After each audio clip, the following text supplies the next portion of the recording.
Whatever you call it, we can't get enough of it. Americans drink almost 150 billion cups of coffee per year. Get a load of this. That's the equivalent to Niagara Falls at full flow for 3.5 hours. That's a lot of coffee. So when it comes to keeping the world awake, how do they do it?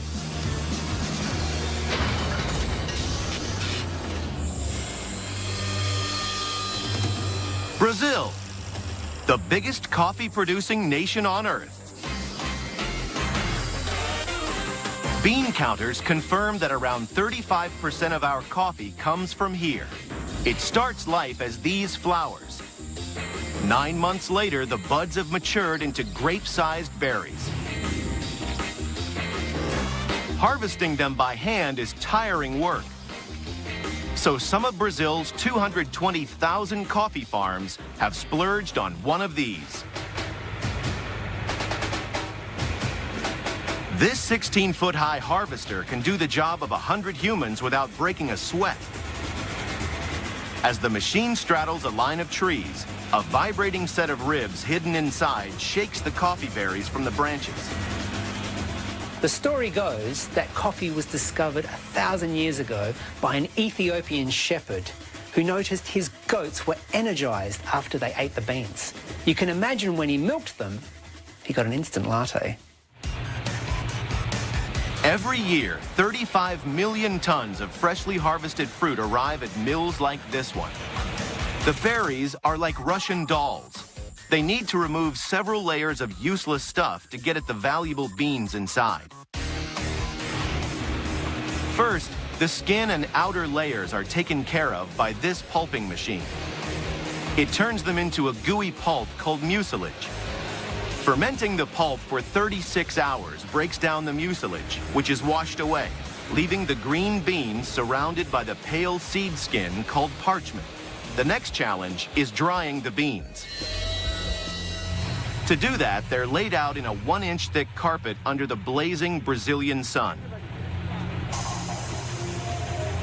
All of it needs to be turned every half hour or so. And for that, they need a little horsepower. After 9 days, the beans go into these barrel dryers to remove the last bit of excess moisture. Then they're bagged 130 pounds at a time.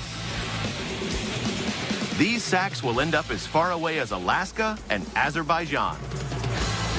After oil, coffee is the most traded commodity in the world. Without coffee, the world would grind to a halt.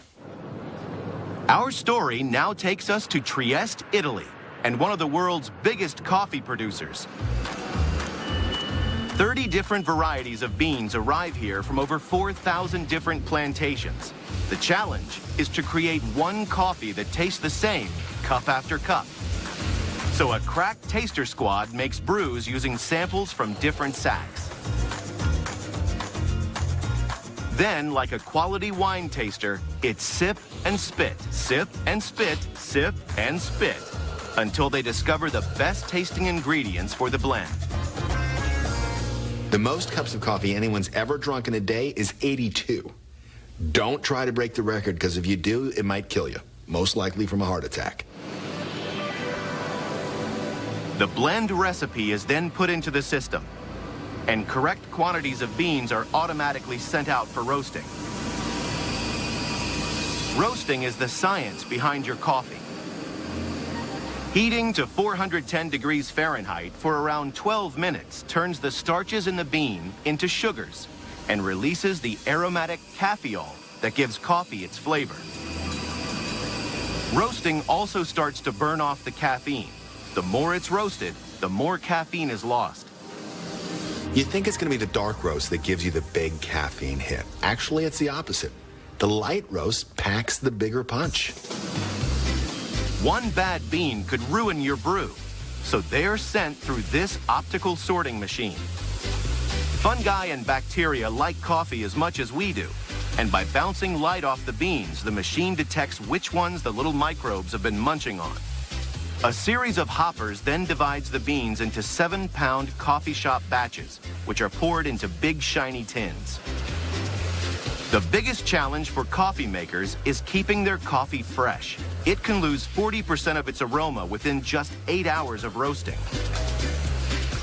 The solution is to suck out any oxygen, replace it with inert nitrogen, and then quickly seal the tin. By doing this, the coffee stays fresh for up to 3 years. Nitrogen is an unsung hero of the modern age. It gives us fresh bags of salad, crunchy crackers, and of course, coffee.